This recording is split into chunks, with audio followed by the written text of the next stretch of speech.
ಈ ಹೊಸ ವರ್ಷದಲ್ಲಿ ನಿಮ್ಮ ರಾಶಿಯ ಭವಿಷ್ಯ ಹೇಗಿದೆ ಎಂದು ಸಂಕ್ಷಿಪ್ತವಾಗಿ ಹೇಳುವುದಾದರೆ, ಈ ವರ್ಷದಲ್ಲಿ ನಿಮ್ಮ ಪಾಲಿಗೆ ಖರ್ಚುಗಳ ವರ್ಷ ಎಂದೇ ಹೇಳಬಹುದು. ಹೌದು ಸ್ನೇಹಿತರೆ, ಈ ವರ್ಷ ನಿಮಗೆ ವಿಪರೀತ ಖರ್ಚುಗಳಾಗುವ ವರ್ಷ. 100 ರೂಪಾಯಿಗಳನ್ನು ದುಡಿದುಕೊಂಡು ಮನೆಗೆ ಬಂದರೆ 110 ರೂಪಾಯಿಗಳಿಗೆ ಖರ್ಚು ಮನೆ ಬಾಗಿಲಲ್ಲಿ ಕಾಯುತ್ತಾ ಕುಳಿತಿರುತ್ತದೆ. ಈ ವರ್ಷದಲ್ಲಿ ನಿಮಗೆ ವಿಪರೀತ ಕೆಲಸಗಳ ಒತ್ತಡವಿರುತ್ತದೆ.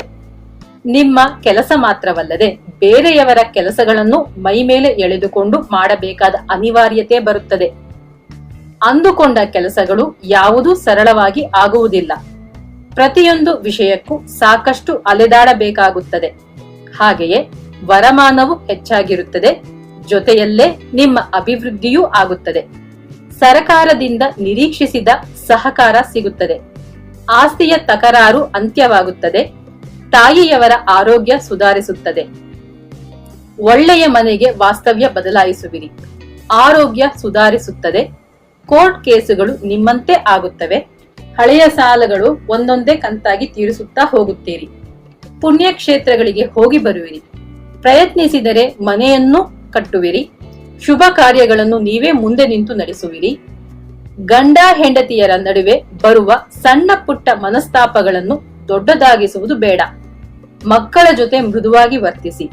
ಮಗಳಿಗೆ ವರನನ್ನು ಹುಡುಕುವಾಗ ವರನ ಪೂರ್ವಾಪರಗಳನ್ನು ಸರಿಯಾಗಿ ವಿಚಾರಿಸಿ ಮುಂದುವರಿಯುವುದು ಒಳ್ಳೆಯದು. ಆಸ್ತಿ ಪತ್ರಗಳು ಕಳೆದು ಹೋಗದ ಹಾಗೆ ಜೋಪಾನವಾಗಿ ನೋಡಿಕೊಳ್ಳಿ. ದಾಕ್ಷಿಣ್ಯಕ್ಕೆ ಸಿಕ್ಕು ಯಾರಿಗೂ ಜಾಮೀನು ನೀಡುವುದಾಗಲಿ ಅಥವಾ ಸಹಾಯ ಮಾಡುತ್ತೇನೆ ಎಂದು ಮಾತು ಕೊಡುವುದಾಗಲಿ ಮಾಡಬೇಡಿ. ಹಾಗೆ ಮಾಡಿದರೆ ತೊಂದರೆ ಕಟ್ಟಿಟ್ಟ ಬುತ್ತಿ. ಕೆಲವರಿಗೆ ಸಂತಾನ ಭಾಗ್ಯವು ಲಭಿಸುತ್ತದೆ. ಮಕ್ಕಳ ಉನ್ನತ ವ್ಯಾಸಂಗ, ಉದ್ಯೋಗ, ಮದುವೆಗೆ ಸಂಬಂಧಪಟ್ಟ ಪ್ರಯತ್ನಗಳು ಫಲಪ್ರದವಾಗುತ್ತದೆ. ಕುಟುಂಬ ಸಮೇತರಾಗಿ ಹೋಗಿ ಹರಕೆಯನ್ನು ತೀರಿಸುವಿರಿ. ಪ್ರಯಾಣದಲ್ಲಿ ಎಚ್ಚರಿಕೆಯಿಂದಿರಿ. ಕೆಲಸದ ಒತ್ತಡಗಳು ಇದ್ದೇ ಇರುತ್ತದೆ. ಆಗಂತುಕರೊಂದಿಗೆ ಎಚ್ಚರಿಕೆಯಿಂದ ಜಾಗ್ರತೆಯಿಂದ ಬೆರೆಯಿರಿ. ವ್ಯಾಪಾರದಲ್ಲಿ ಕೆಲವು ಹೊಸ ಅನುಭವಗಳು ಲಭಿಸುತ್ತವೆ. ವ್ಯಾಪಾರ ವೃದ್ಧಿ ಮಾಡುತ್ತೀರಿ.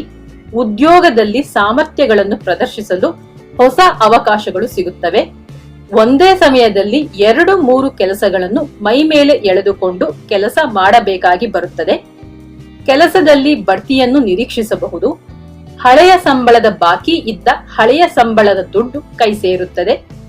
ಹೆಣ್ಣು ಮಕ್ಕಳು ವಿದ್ಯಾಭ್ಯಾಸದಲ್ಲಿ ಪ್ರಗತಿ ತೋರಿಸುವರು. ಹೆತ್ತವರ ಬಹಳ ದಿನಗಳ ಕನಸುಗಳನ್ನು ನನಸು ಮಾಡುತ್ತೀರಿ.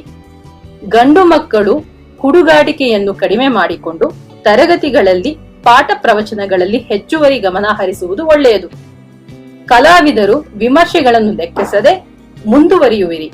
ಹೊಸ ಹೊಸ ಅವಕಾಶಗಳು ಲಭಿಸುತ್ತದೆ.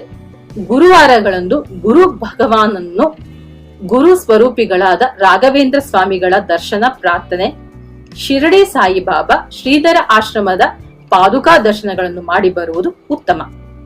ಶುಭವಾಗಲಿ.